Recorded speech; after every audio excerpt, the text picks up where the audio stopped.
Hey everyone, welcome to this week's release of the Hashrate Happy Hour podcast. Today's podcast is brought to you by our sponsor, the Texas Blockchain Council, a Bitcoin-first, nonprofit industry organization working to make Texas the jurisdiction of choice for Bitcoin mining and blockchain innovation. They will be hosting North America's premier policy conference for Bitcoin and the digital asset ecosystem on November 15th through the 17th in Fort Worth, Texas. For more information, please visit their website at texasblockchaincouncil.org. On today's show, my guest is David Branscum. David is the Chief Commercial Officer at Rebel Mining. Rebel is a professional Bitcoin mining hosting company that is helping enterprise companies mine Bitcoin using their world-class expertise and state-of-the-art infrastructure, as simply or as customizable as they want. David is coming to the conversation with a wealth of knowledge in data centers, immersion technologies, and Bitcoin mining, where he has cut his teeth on many large-scale projects and has helped usher in institutional-sized immersion Bitcoin mining facilities. During today's show, David and I talk about how koi fish and aquaponics were what led to David's career path into Bitcoin mining and immersion fluids. We do a deep dive on immersion Bitcoin mining, the pros, the cons, and how someone should approach that business model. This leads us to talking in depth about whether or not overclocking and lifespan are valid arguments for immersion or if it's merely just hype. We dig into Rebel Mining's unique, but straightforward and simple strategy for expanding their hosting footprint. And lastly, we wrap up with David's advice to new entrepreneurs looking to get into the Bitcoin mining space. It's an absolute understatement to say that I enjoyed this conversation. David and I always have a blast whenever we get to chat, and this time was no exception at all. And so with that, I hope that you enjoyed today's discussion with David Branscum.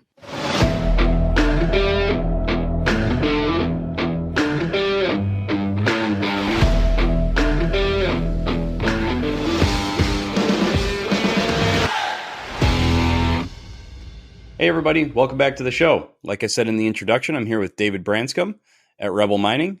David, welcome to the show. Thank you for having me, Benjamin. It's actually Benjamin.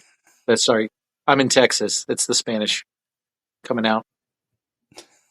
It's good to see you again, David. We were supposed to have recorded this one in person, so it's we were going to do this one live in Miami. It's okay. And kind of true to. Yeah, go ahead. No, I was just saying. I was going to say I'm a lot in person, Ben. So this remote is probably a lot safer for you. It's probably a lot smarter. Yeah, we might have gotten into some trouble if we were in person with a bunch of beers sitting on the table. So it's this is good. I appreciate the flexibility, and of course, good to see you. And I'm excited to jump into whole bunch of different things, all Bitcoin mining. What I'd love to do for the audience, David, is to give them a glimpse into your background. You have a pretty extensive background in data centers, immersion. All of this led you into Bitcoin mining. So could you walk through your background, and then what was the kind of that turning point into Bitcoin mining? Sure. I definitely have an extensive background. I don't know if maybe one of my the double-edged sword, a pro and a con, is the fact that I have so much experience in a bunch of different weird stuff. I did start out in technical sales, did a stint working at Dell Computers on the hardware side, more on the enterprise side, right? Like small, medium business and up to global accounts kind of thing. Excuse me. And then bounced around to some tech companies, sold Microsoft technical skills training, their software assurance vouchers, training vouchers, things like that. I worked for a nonprofit, the Better Business Bureau, as a nonprofit for about 3 years. And then I ran a side business providing services to other locations, the Better Business Bureau, across the country for about 7 years. That was a pretty good business. And then when I'd bought and sold, basically brokered construction equipment, right? So we would buy large lots of equipment and then piece them off and sell them off to individuals. Trying to think of how I guess I worked for a startup that was in infection control, infection prevention. And then after the pandemic, late 2020, 2021 timeframe, exited out of that company. And so I've been doing quite a bit, and I was really kind of doing nothing, honestly, for a few months, just kind of hanging at home, not really sure what to do. I think the pandemic put a lot of people in that position. So Yeah. we, I was literally building I have a small koi pond in my backyard. I say small, I guess it's probably about 2,000, 2,100 gallons, something like that.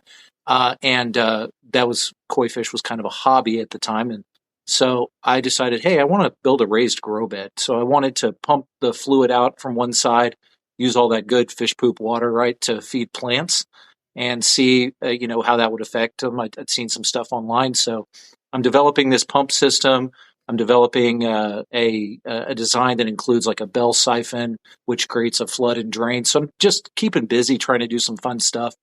And my neighbor across the street walks over. I'm in my garage. He's like, "What are you doing?" So I'm talking to him about it. He said, "Well, who taught you this?" And I said, "Well, I've just been learning on my own." I said, fluid dynamics is pretty interesting to me. And, they told him about the bell siphon and the physics of it and all that stuff. And he said, "Do you know anything about immersion?" I said, "No." He goes, "You know anything about Bitcoin mining?" I was like, "Yeah, a little." It's like I'm mining Ethereum right now. And I said, I kind of like to get into some ASICs, but I haven't made the jump. And he said, "Well, let me tell you what I do." So he was the CEO at Midas Immersion at the time. I think he's still on a shareholder, but I think he's kind of stepped back as CEO. There's someone new there now, but he's literally my neighbor right across the street. And Oh, wow. he said, "We're looking for some." They had just closed a big deal, like a couple hundred megawatts worth of immersion, and so they were kind of on that wave there, and said, "We're looking for somebody to handle sales." So I came in as a director of sales, and then maybe a month or two in, they made me VP of business development. Um, and was rolling with them, probably put on another, I don't know, maybe 30, 35, 40 megawatts, something like that. And very quickly, I realized that was kind of my first foray into actually real Bitcoin mining, right? Like I had traditional data center experience, but this was new. And I really liked how just raw and this was, right? It's all about efficiency. It's all Yeah. about form follows function, right? Didn't have to look pretty, just had to do a good job. And I was like, that's really interesting. So I started kind of digging into it, making some headway there. And I realized really quickly, Bitcoin mining, just like almost anything else in life, is more about it's more about power and real estate, right? The closer you are to the power generation, the better your cost is, the better you can Yep. mitigate your risk, and that is obviously tied into location as well, right? So um, I didn't want to go into energy. There's a lot of guys out of Houston that already do that. I slowly started kind of moving that direction though. And so I was having a conversation with someone today on the phone. It was kind of interesting. They started out in energy and they're moving this way into Bitcoin. I started out in Bitcoin and the immersion infrastructure and started moving this way to energy. So we're both finding ourselves in Yeah. this weird middle spot where those two are coming together. And so I ended up leaving Midas, I guess, about a year ago and going out on my own, and had the second client I had was some gentleman that wanted to build a 16 megawatt facility.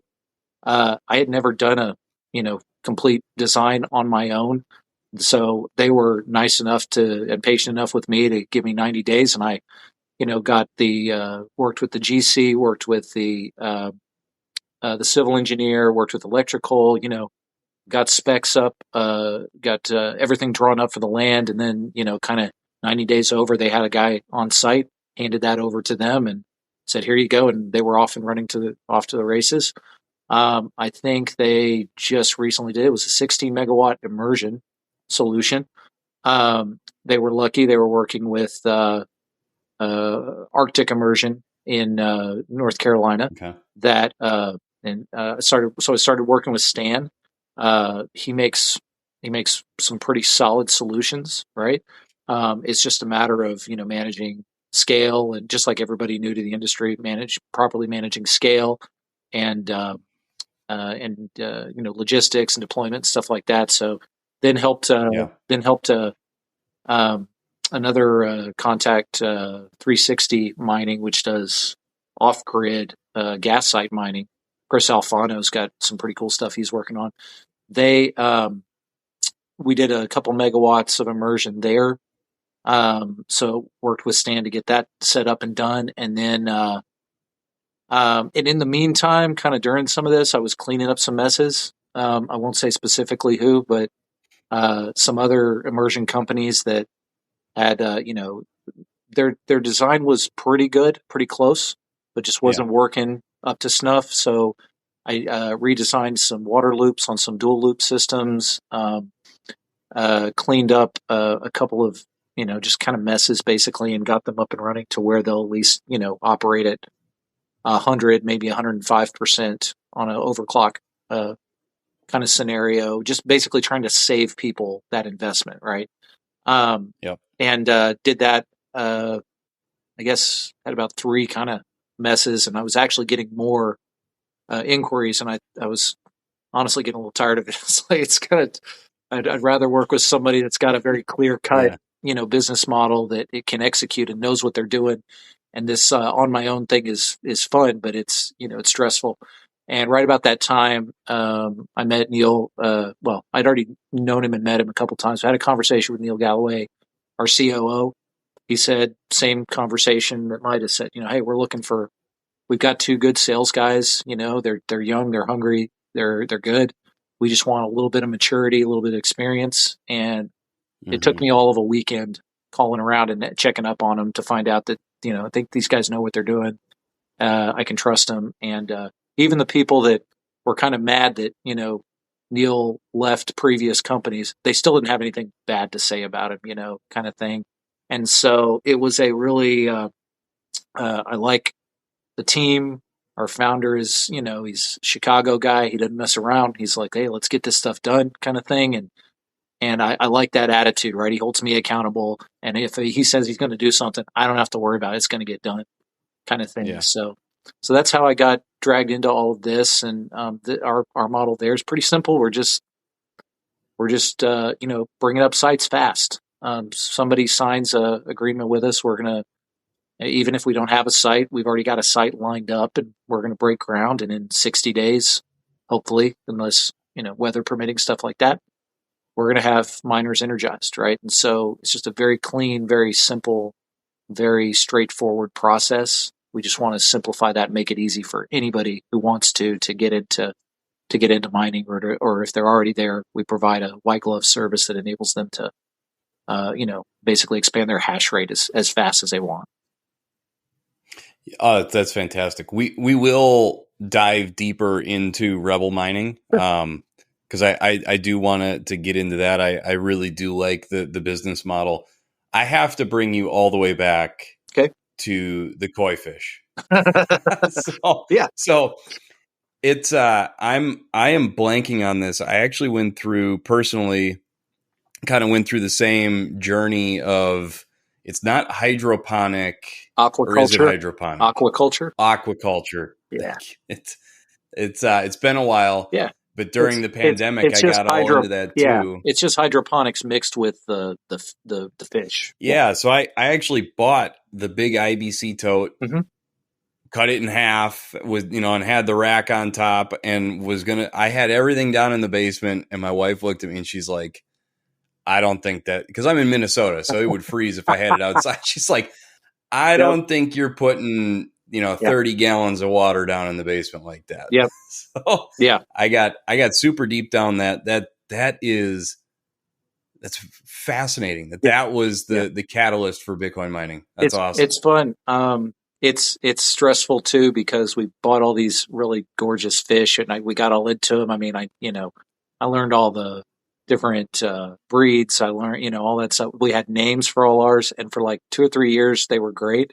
And then a great blue heron started showing up and just slowly picking those fish off. Oh. It's I think there's still, the pond's kind of overgrown. I like purposely let a lot of the plants like overgrow to try to kind of protect it. There may still be 3 in there. When I do my spring cleaning here in a month, I'm going to find out if they're still in there or not. But we just love animals, right? Like we've got a dog. We just adopted 2 cats. My son's got a bearded dragon upstairs. We've had hamsters. We've had fish. It's, yeah. Uh, my son had Most people go with tilapia. uh, I'm impressed that you went straight to koi I fish. just, You were like, we're gonna go koi I fish. just liked koi fish. I've liked them for a long time. I grew up in the Fort Worth, Dallas area, and there's a beautiful uh, Japanese garden in Fort Worth that is now a part of the big botanical gardens. They eventually joined together. I don't know how if it's buyout or merger or whatever, but they're now all part of the same thing. But and I remember growing up, going to see them, and they're just fun. These big, beautiful fish that get to like 3 or 4 feet, and the patterns are Yeah. amazing. And yeah, so it's fun. I don't have what it takes, I think, patience wise, to grow like 5 or 6 generations of them like they do, but it's fun. I mean, that whole system is so finicky. I mean, you've got pH balances. You Mhm. have to have the right, this everything has to be just Yep. perfect for those systems to work really well. So I have to scratch the itch one last time, folks. I promise this is a Bitcoin mining show, but were you watching? There was this Australian guy who had a massive backyard setup. Is that who you were watching to kind of learn Uh, the ins and out of all this? I think I know who you're talking about, but there's tons of people online that are Okay. doing it, right? There's a guy in Thailand that like the floor of his house is all above his personal, quote, Jeez. right? Like Yeah. it's weird. Like he can just pick up a floorboard and like and feed fish, right? So it's a I think it's a fun hobby. Um, and I think I will eventually get into it, but harder. But it's like, yeah, the blue heron is not the only one that killed fish, right? Like a pipe or a tube goes busted, and water Yeah. leaves, and then you wake up in the morning and you're like, oh, I've got 1 foot of water left in my thing, and that fish is stuck in the shallow end, or whatever. Yeah. Or you have, or you turn on the hose and then you forget to turn it off, and next thing you know, all the good water's gone out and there's too much chlorinated water, and you've killed a couple of it. It's just Yeah. it is a very delicate balance. They're not as hardy. They are strong, but they're not as hardy as like goldfish you get at the state fair, right? They're just, Or tilapia yeah. or Oh, yeah. tilapia, you could put them straight in tap water, chlorine, whatever, and they're I know fine. Yeah, they're animal. Yeah. they're fine. But like the koi fish are like, yeah, you have to take care of them and stuff. So, but Yeah. it's still something I enjoy, and I'll eventually get back into it. But I'm going to remodel the pond so it's uh, protected from That's awesome. from Yeah. birds and from me. So we'll see. Yeah. Very cool. So, knowing that was kind of what led you into immersion mining in the first place. Immersion mining, it's pretty new. Especially in the Bitcoin mining space, it's actually still pretty new, even in just the traditional data center Oh yeah, space. Even though, yeah, I mean, they were more on the scene. From my experience, they're more on the scene in two-phase immersion. So maybe let's do like a deep dive on sure, immersion, sure. um, because it's complicated, it's tricky, but it's kind of the sexy thing in the Bitcoin mining space. And I think a good place to start is the complicated nature of it worth it? Depends on who you ask, but yeah, it's Okay. I think it's interesting though because I mean the single phase to some degree was tested out like way back when, like in the 50s and 60s, people were doing high power machines, early computers, and things. Some of them had dielectric fluid that they used, mineral oil, things like that, to Mm, just kind of move the heat away. Um, there was, I mean, it's a different type, but dielectric fluid's been used in transformers, for gosh, it's like 60, 70 years, right? yeah, For a long long time. time. Just to kind of, because of its properties, it basically, it like a fluid does, you pour fluid into something and it naturally takes that shape. Well, you put heat into a dielectric fluid, it naturally, normalizes the heat across, right? So if you can put it in even just a pool, eventually that heat's going to be pulled away from like right here over to the other end of the pool or whatever. So it's been used a lot. Yeah, the two phase is like, I mean, it's an unbelievable technology, right? It really is impressive. Um, but I think the challenge is the cost to engineer it, airtight, things like that. And if you're going to run it in a place that's where the temperature is already really low, so it doesn't, completely evaporate or dissipate or disappear, so you don't have to engineer something so tight. Well, at that point, you don't really need the cooling effects of it, right? You can pretty much just do it if you're running 60 degrees Fahrenheit air into you can just use that. So it depends on Mhm. the application, and I guess the question is, back to your question, is it worth it? It really just depends on the variables. I'll be the first to tell people and say, look, if you're, up in, uh, if you're, mining up in Canada and it's like, your top degree in the summer is like 78, 80 degrees Fahrenheit, and you have, and you have really good air quality and you don't have a problem with pollen or particulate matter or anything like that. Just run air. I mean, there's no point Yeah. in doing that, right? Just make sure your filtration's good and things like that. But if you're in a desert climate, if you're in a more semi-arid region, you got a lot of particulate matter flying through the air. You got dust, or you're near a water source where it's incredibly humid.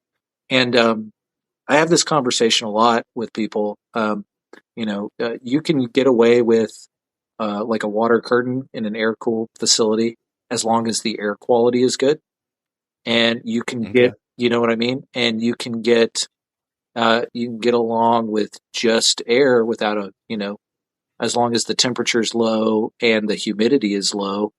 But if you get particulate matter or dust and moisture together mixing through your running through that miner in an air cooled environment, that's when you start to see serious problems. That's when you start to see the caked on stuff. And there's also a lot of we had but yeah, you also get, there's a certain amount of like dust and particulate matter, especially like in West Texas with dust storms and things, that you can't even see it, but you don't know it, but it's getting into the fan motor, all that kind of stuff. So dielectric fluid does give your miner like a little safe, warm cocoon kind of thing, right?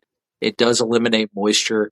Over time, eventually you will get a little bit there, but if it's, the idea is that the moisture will hit the top, the ambient heat is enough to kind of keep that moisture from penetrating. And then if you can dump water into a dielectric fluid and literally just watch it beat up, it won't attach itself to a miner. It'll just go to the bottom. Now, you don't want to leave that in there long term, but it really is a safer environment.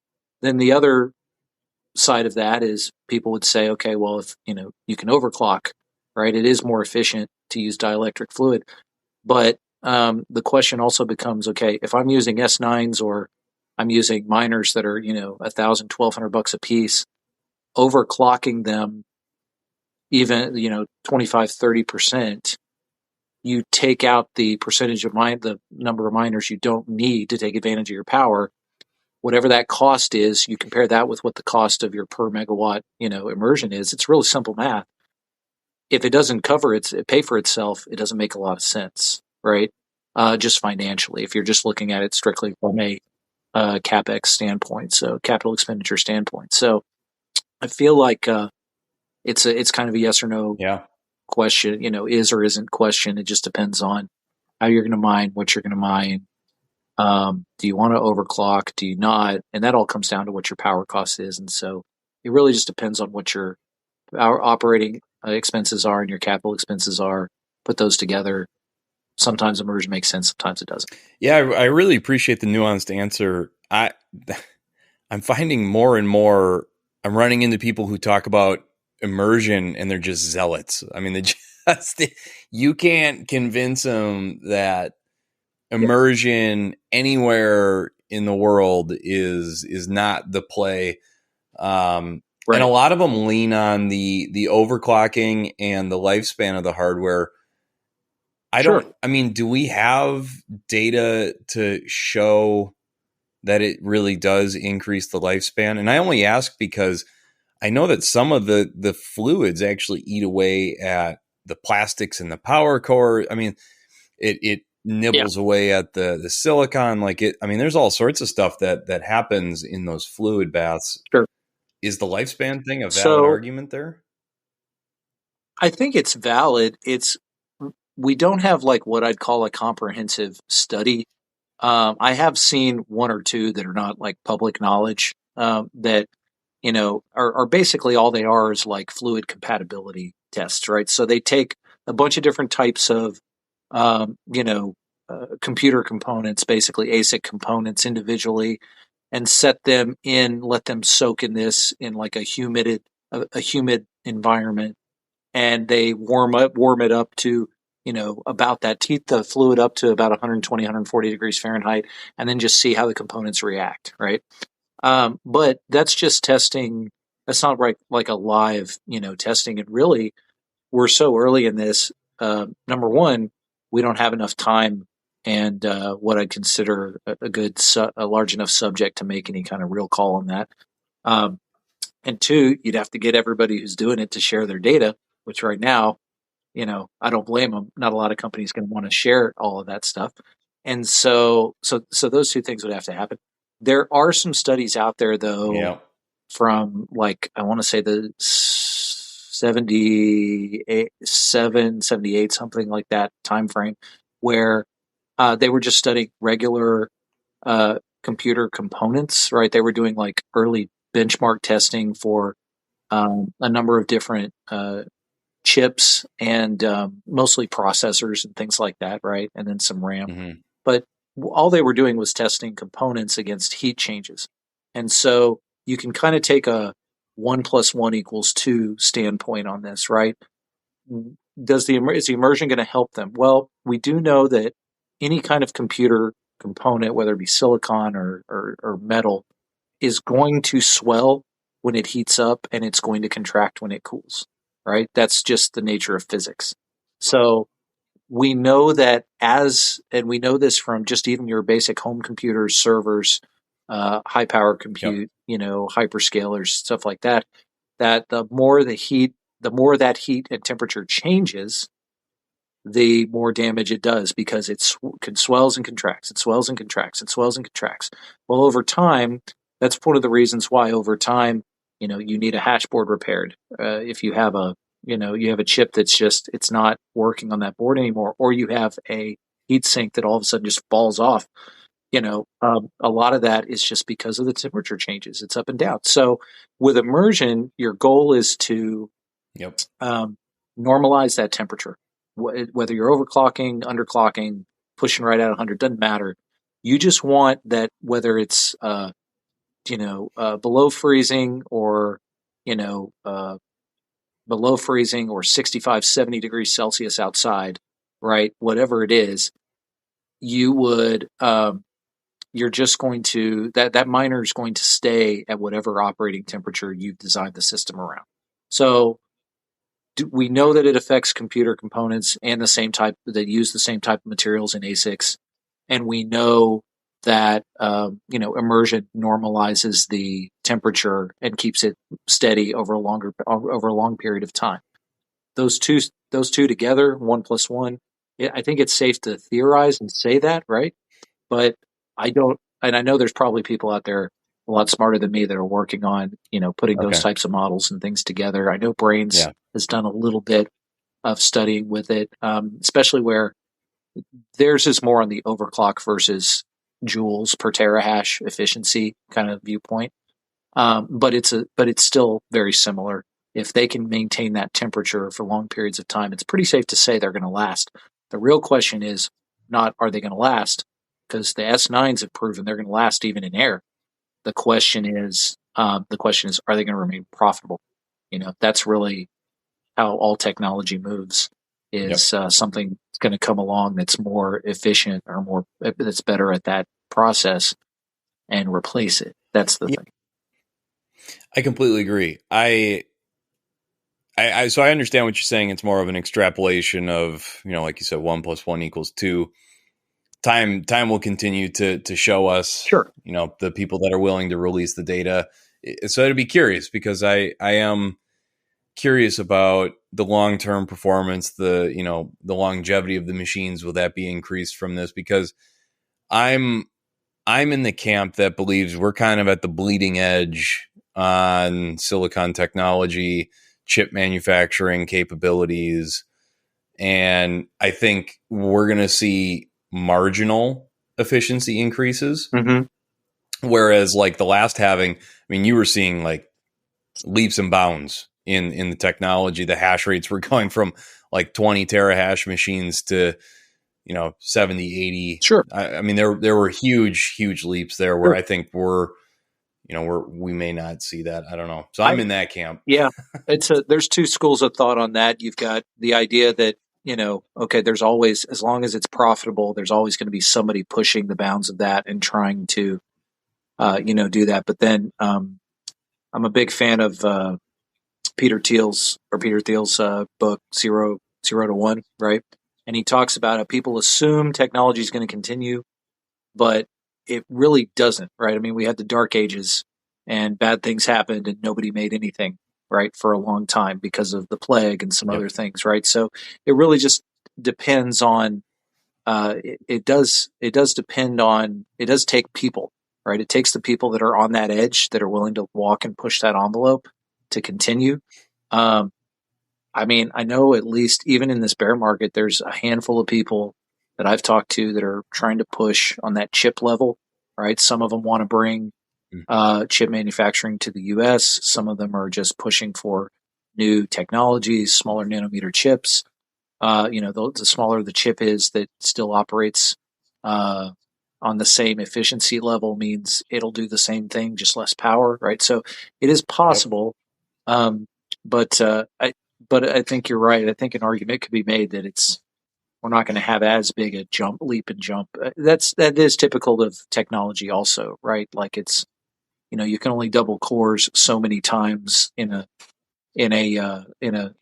server or a laptop or desktop or even phone computer. You can only double core so many times Yeah. before it's just using more power than we need, kind of thing. So at some point, it'll be very interesting to see.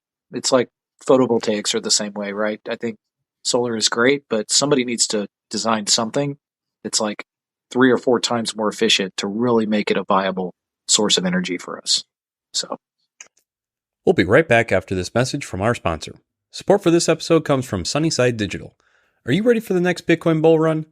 Get ahead of the game by building out your Bitcoin mining infrastructure now. Sunnyside Digital is your one-stop shop for everything Bitcoin mining, from transformers and switchgear to racks and miners. With a white glove approach to understanding your needs, they'll provide you with the hardware you need at the most competitive pricing possible. Say goodbye to your sourcing headaches and say hello to Sunnyside Digital. Contact their sales team today at sunnysideinc.ca or via email at sales@sunnysideinc.ca. All right, now back to the show. Like I said at the open, I did want to get more into Rebel mining, kind of a clunky pivot, but I'd love to your segue is hear great, more Ben. about. That's a fantastic segue. It's so smooth. It's Yeah, so it was smooth. spot on. Speaking Spot of on. Rebel Nailed it. mining, yeah, no, Yeah. Yeah. So I'd love to dive into Rebel. sure. I'd love to hear, you guys have a very cool business model and approach to your capacity Yeah. and how you work with your customers. So maybe just go a little bit deeper on Rebel, your strategy, what you guys are working on. Sure. So it's we had a really good conversation when I the first phone call I had with our CEO and with Neil, and the whole conversation was great. I mean, but there was a couple things that kind of stuck out to me, and I guess it's stuff that I kind of subconsciously knew, right, through my other dealings with other companies and contracted for other people, working with clients in the space, right. Um, it was an interesting comment they made that was basically said, there's a lot of people in this space that are getting praised for doing good things, but in any other industry, what they're doing would be considered like the absolute bare minimum. You know what I mean? And it's not to put down anybody at what they're doing, Yeah. right? Because it takes an awful lot of work, hard work, and courage to go into a space that is brand new, right? And that's kind of one of the fun things about Bitcoin is you get some of the smartest minds and some of the most confident people from other industries that are like, oh, I did well over here, I can do it over here, kind of thing, right? So that's a good positive thing. But the other side of that is people that want to get into it early that are coming in and they there's not a high level of professionalism, or what they were in is so far removed from what Bitcoin mining is, whether it be Yep. energy or data centers or infrastructure or electrical or engineering or all this stuff, right? They like Bitcoin because of how wide it spreads and how much it changes, you know, so it changes so many things that we touch and see every day. So it Yep. brings in all these people that they were experts and amazing in their field, right? And they just want to be a part of it because it's new and exciting. But it's so different that a lot of times there is a miscommunication on really just execution is all kind of it comes down to, right? So you're saying, it's like you do something that would be considered normal in traditional markets that are established, what's required, and you do it here, and all of a Yep. sudden everybody's like, oh, they're amazing, kind of thing. And so and so it's not a good or a bad thing, right? It's just an observation. But it's like, yeah, you're absolutely right. It's just like any other market or environment. The people that are going to do the that are going to be the most successful are going to uh, they're going to be able to execute, and they're not going to get overextended. They're not going to get over their skis. They're not going to, people. There's been an awful lot of. I mean, you talk about, Compute North. You talk about. And these are not related in any way, shape, or form, but like FTX. You talk about Gox. I mean, you go back and just see all the terrible things that have happened with crypto as Yep. a whole, or whatever. And everybody looks at it. And it's like, oh, it's terrible, and but really we whine about it for about a week and then we're done. But it's like people see that and they say it's bad, and I'm like, it's kind of necessary. That's the industry growing. That's the industry figuring Yeah. itself out. They're like, oh well, Gary Gensler, we don't want, we don't need the it's just no regulate. And I'm like, well, if you ever want, Bitcoin to become a standard that everybody can use, at some point there's going to have to be some form of regulation.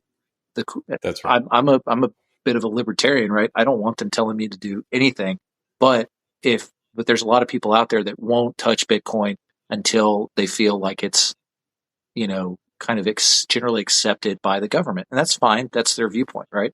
So there has to be some level of protections for people. We don't want another FTX thing. We don't, all that kind of stuff. So, but those things are going to happen. And so uh, what I liked about Rebel was that he's like, yes, we're just going to keep things simple, right? What do I need to do? I need to go find sites. Okay. Well, how many can we get? Well, whatever we want. And I'm like, well, like, really? Yeah. Yeah. I mean, if we want to scale big, we have the ability to do that. If we just move, one little site at a time, that's fine. Whatever the market, we've got that figured out. Okay. Well, what about, supply chain? Oh, I bought a bunch of equipment. What do you mean you bought it? Well, we're buying a bunch of equipment. I've got a lot of equipment in stock. So the second we say go, that equipment gets shipped to the site. By the time they've leveled the site and done the land and the civil stuff, we're ready to go. Okay. Well, but that's dangerous. I mean, are you over leveraged on that? I mean, do we have, no, we bootstrapped the whole thing. Okay. Well, I mean, are we? I guess we're probably dependent on whoever we can find to locally to build the data center. No, this guy I've known since like seventh grade. We've been doing construction for 25, 30 years together. They know how to do this. They know how to build a data center. It's not a problem. They know we have the electrical engineering. We've got all. It's like, oh, okay. So what are we missing? And they're like, miners to plug in. And it's like, well, I know a few of those people in the industry that, need that space. And they're like, great, come work with us, help us fill it out, kind of thing. It's really, it's a Yeah. some of the best business models and best ideas in the world they're very simple, right? And so he's building data centers. We're not overextending ourselves. If the industry just decides to shut down tomorrow, wouldn't be the greatest thing in the world for us, right? But nobody'd completely lose their shirt. We'd all just go try to find other things to do. But I don't think that's going to happen. And if it continues on the path that I think it's going to continue on, what we're trying to do is just get that machine ready to run. And then on the next really big push, we're going to be able to, our goal is to be able to help as many people as possible plug in miners, increase that hash rate, secure the network, and just basically secure the future of Bitcoin, especially in the United States and in Texas, where most of our sites are. Yeah, and one of the things I like about you guys' approach, you mentioned very briefly, is it's more of these like bite-sized chunks. Yeah, it's not go build the hyperscale 300, 700 a gigawatt site. No. Be nimble, be lean, don't get over your skis. I love that approach.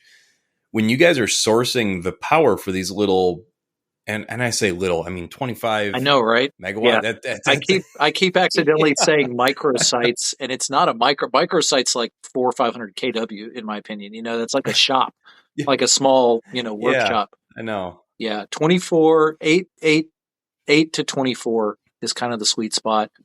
And we've just found that there's an awful lot of, if you can, build the relationships and get that system in place, that's kind of a good size to where you can, if someone wants 100 megawatts, right? Okay, we'll do 4 24 megawatt sites and give them, 96 megawatts or whatever. You can do that. But the 8 to 10, let me take a step back and let's kind of think macro a little bit. When you think about, because you're talking about those big 300-400, I mean, you got the Riots, you got the Marathon Digitals, right? You got that Saxit group that's doing something down, like 300 megawatts or so. So you got those things, those opportunities. That's great. I mean, guys that can put that together are impressive, right? It's a ton of work to make a deal like that happen. And so it is impressive, right? But I also feel like you have that, and then you've got basically like, the plebs from like, even 10 years ago, right? That were started this stuff with, 480 graphics cards, and they're slowly moving up in, and then they went to ASICs and they're doing that stuff. Well, then some of those evolved into what you now see are kind of what I call smaller sites. They're hosting 5-10 megawatts, in a building somewhere, and they're doing a great job, right? And they're slowly growing. But to me, you have 10 megawatts and you have like hundreds. That's a huge gap, right? So I feel like just like the American economy, when mid cap, medium sized businesses and companies are doing well, the economy's doing well, right? They're kind of a telltale sign. And so I feel like that next big move here between now and the halving, and maybe 20 through 2024, is going to be kind of what mid cap, right? Like private equity, that they can't ignore it anymore. And that's another reason why I think legislation is important, because if there's a little bit, they feel like they're a little bit more protected, which might be a false assumption, but depending on who you ask and what your opinion is, but they feel like they're a little bit more protected, and so they feel like they can jump in there.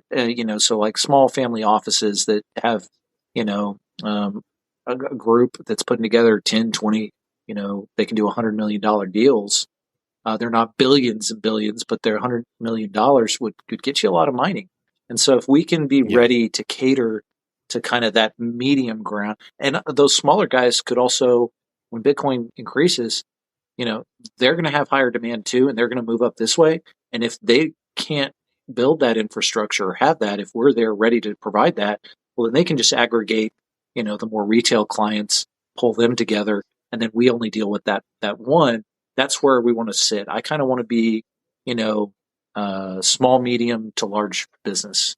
And I think that what we're trying to do is set ourselves up to be able to be kind of the go-to company in the industry for that spot. You'll still have the, 1 gigawatt, Lanciums and Riots and, stuff like that's fine, right? Yeah. The network Yeah. needs that.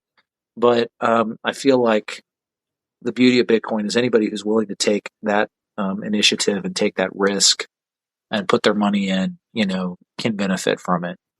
So that's kind of what our focus. So that kind of coming full circle, that 8 to 24 megawatt is really just perfect for that. You can do one or you can Yeah. do 8. It doesn't matter.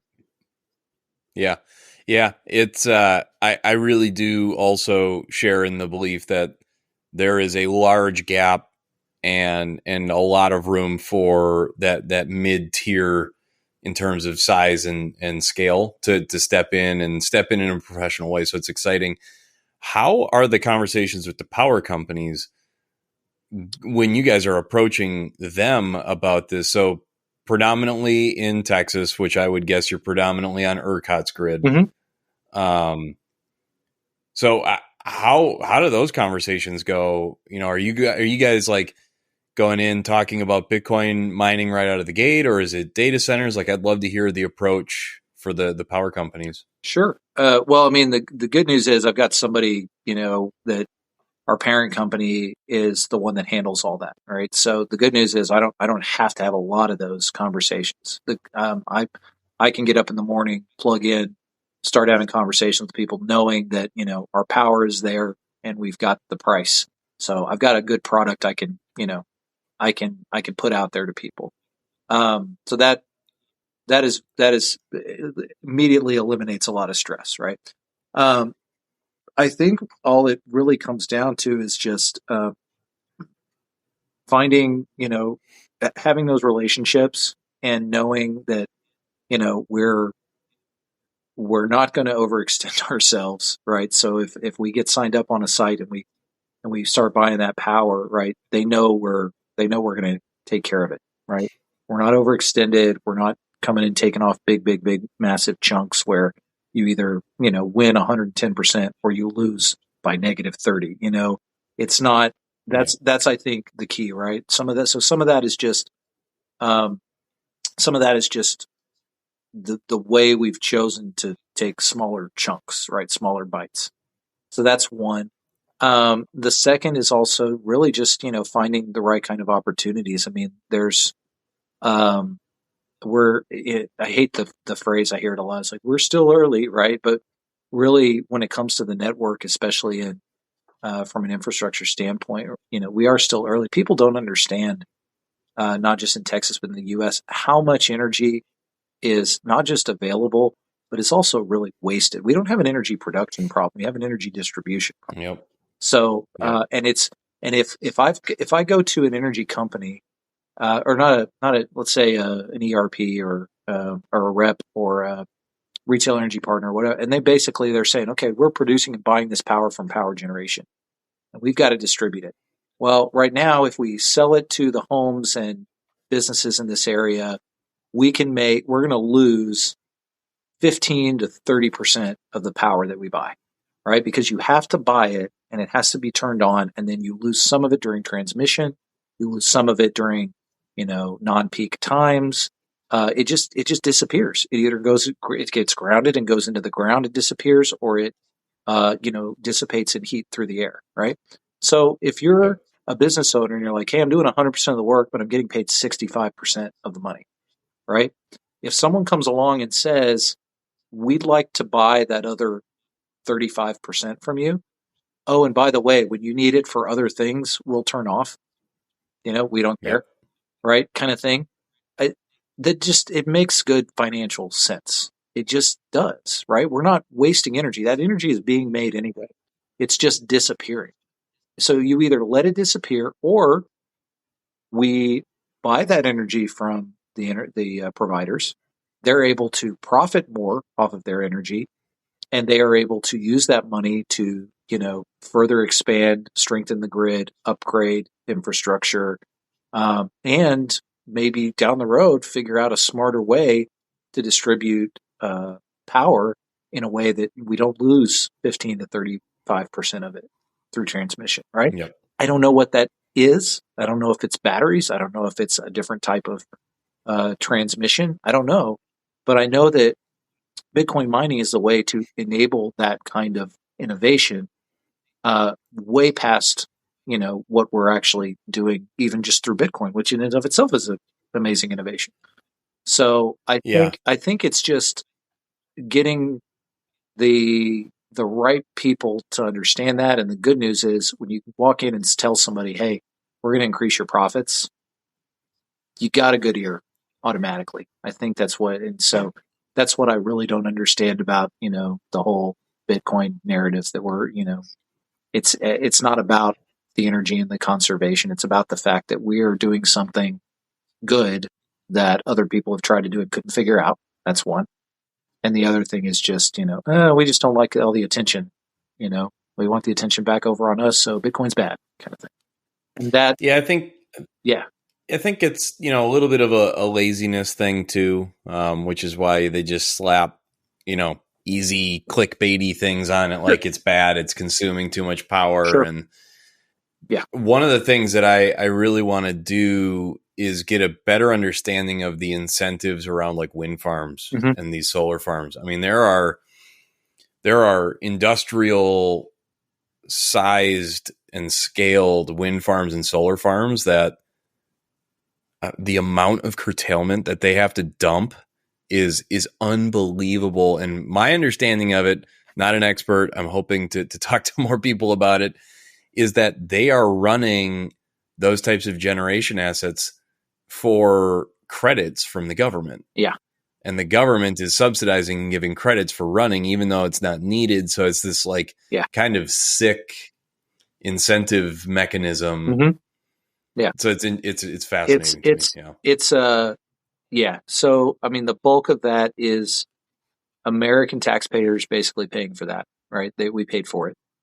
And, um, while I think, I think there is a benefit to it, the problem is, again, it's not the power generation, it's the distribution, right?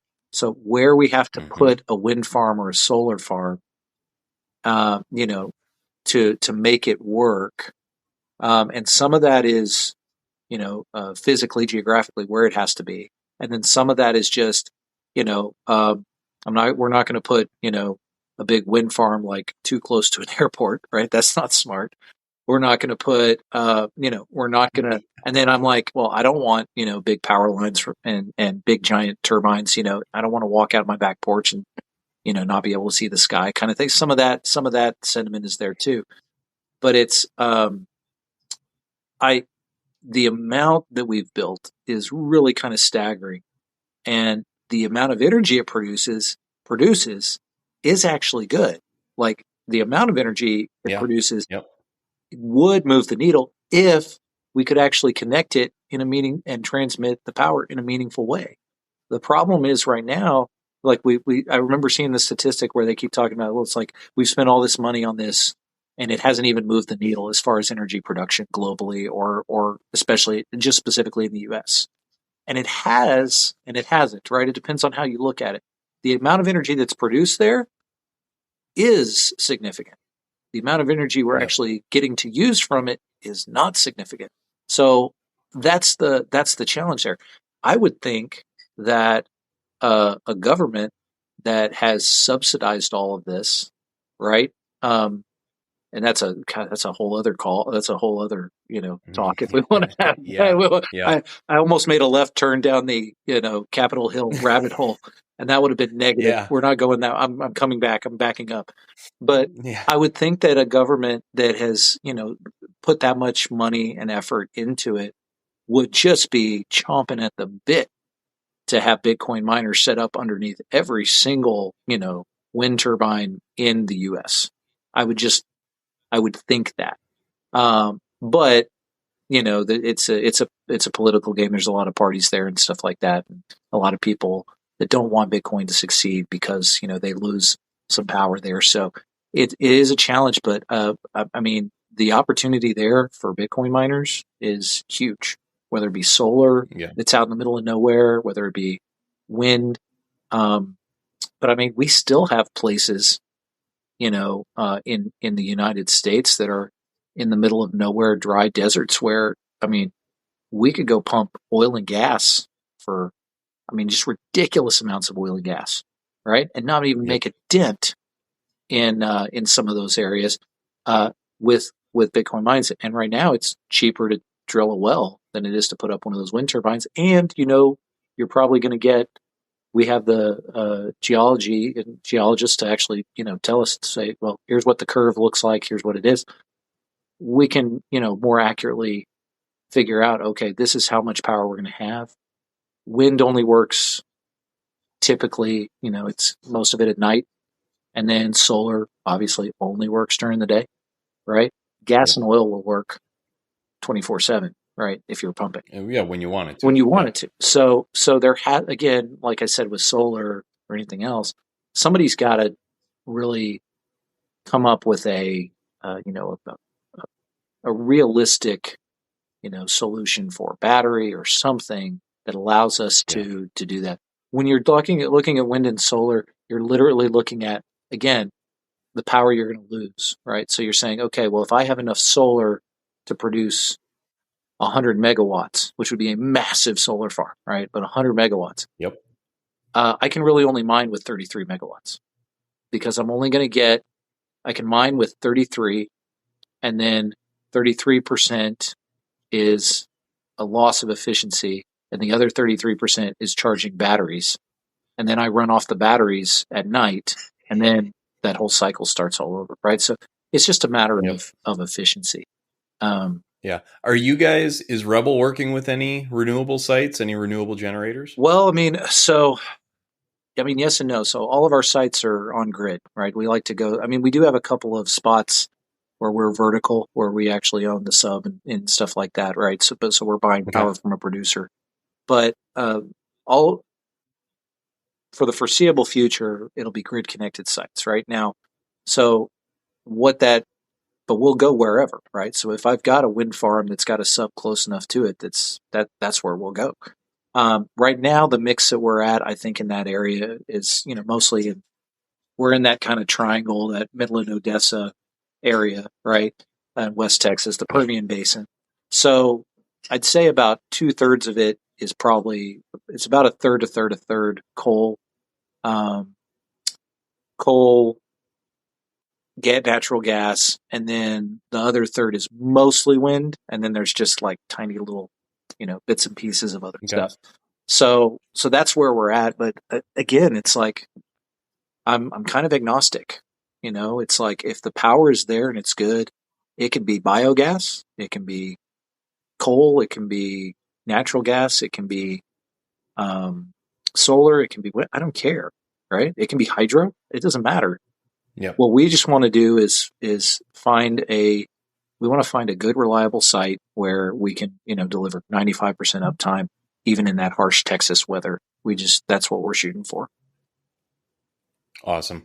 Yeah. It's again, I think that it speaks a lot to just the nimbleness of your guys' business model. So I was just curious if that was in the pipeline for you. And so, David, just to make sure we're watching the clock, Mm-hmm. and just being respectful of time.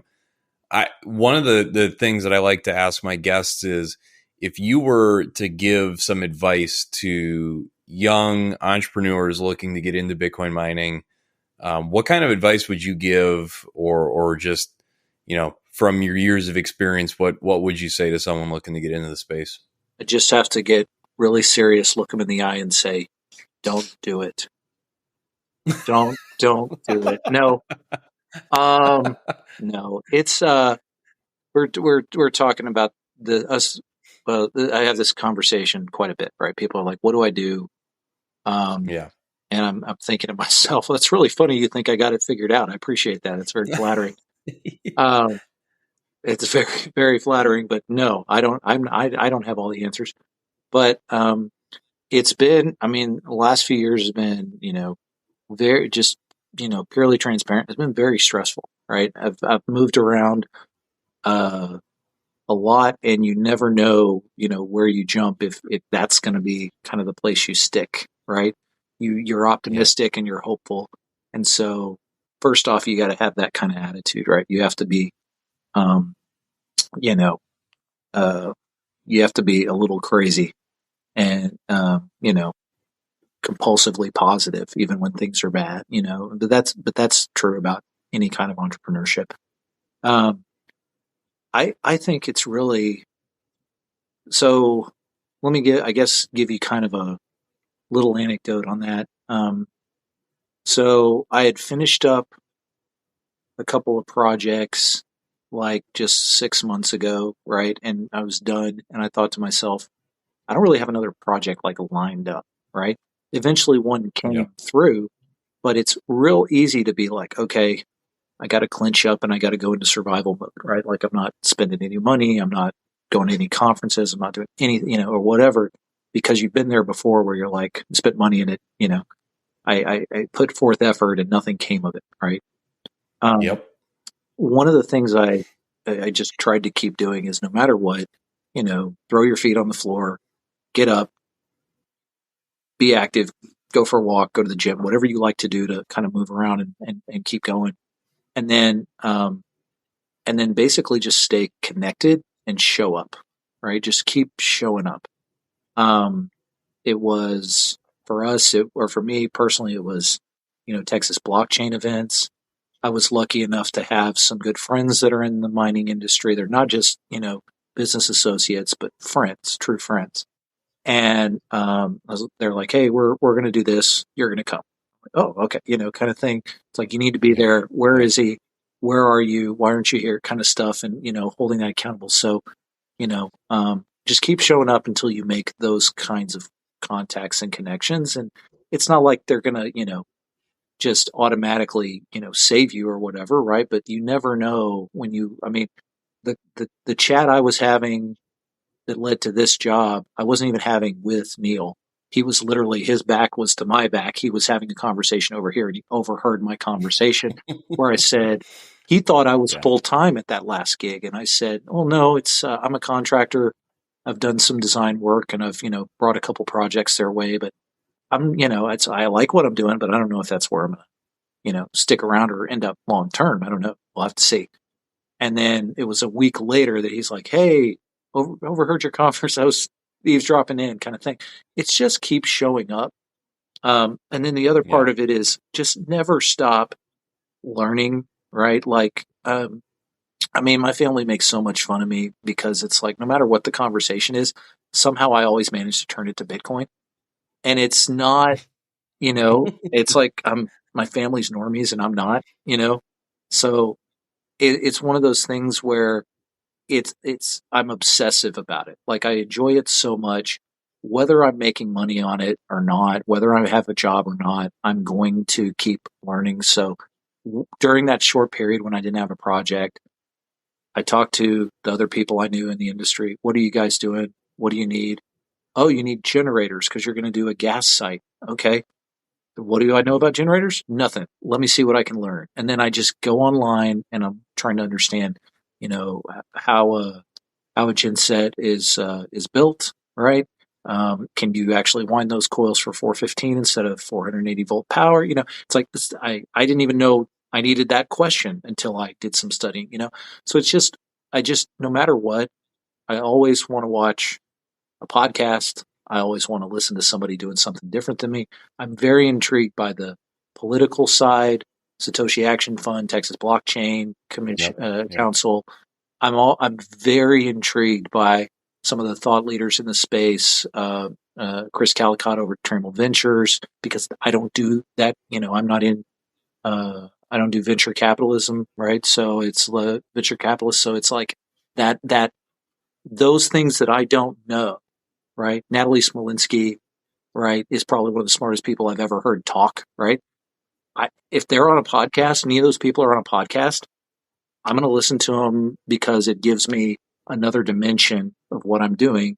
And down the road, you never know how that's going to help you in your career long term. So, um, it's just keep showing up and keep learning, even if it's something that is just bores the crap. Ordinals, oh my god, it just bores the crap out of me. I hate. I hate it. Right. I love all the Yeah. guys over at Luxor. I really like Nick, but I mean, he tried to explain ordinals to me one time, and I'm just like, I don't need it. I don't need it. But it's Yep. like, I'm going to get a Taproot wallet, and you can give me an ordinal, and that's the only one I'll ever have. And he's like, okay. So it's like, but I don't. There's a lot of this that I don't understand, but you may not understand, you may not be your thing, but you need to just kind of know what's going on, kind of thing. And so Yeah. just keep, Absolutely. yeah, just keep showing up and keep learning is it. Stay I in love it. school, kids. It's Stay in school. yeah.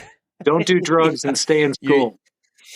don't do drugs and stay in school. You're speaking straight to my heart That's with the right. resiliency and just be hungry to learn. Yeah. I mean, I had a similar path into this industry. I mean, I'd been trying for 2 years, Yeah. over 2 years. I mean, it's like almost 3 years just to get into the I industry in some capacity. And I yeah, realize, man, Taras. I've been Yeah, incredibly lucky to be kind of pulled in and get a little bit of what I consider to be a paid education. So, well, Taras is a absolutely. force to be Yeah. reckoned with. I'm surprised he didn't drag you in earlier, actually. He was he was mentoring me, and I kept, it was, what do you think about this? What do you think about this? What do you think about this? And how does this look? And am I going to get my head taken off if I do this? Kind of, it's just, I don't know what I don't know. And True. so the last of those conversations, it was, why don't you come on board? Yeah. And we made it work. So yeah, you're speaking to my heart with the resiliency. Mhm. So that's a fantastic way to end the show. David, this was an absolute pleasure. Thank you, Ben. Sorry again we couldn't do it in It's person, all right. but I'll make it up for you.